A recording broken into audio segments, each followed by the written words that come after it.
Assalamualaikum. Selamat sore Unan. Izin melaporkan kondisi jalan longsoran jembatan penghubung antara desa Cimandiri dan desa Mekarsari dan juga merupakan penghubung kecamatan antara kecamatan Cihara dan kecamatan Pengarangan. Dikarenakan jembatan ini sudah cukup tua dan memang membutuhkan perbaikan agar untuk menjaga keselamatan. Untuk sementara jembatan ini kita tutup dan kita alihkan masyarakat kembali mencari alternatif yang lain. Demikian yang dapat dilaporkan. Terima kasih.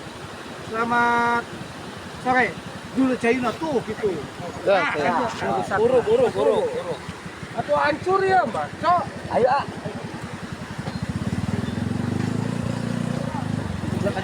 Kalau kalian tidak kelak.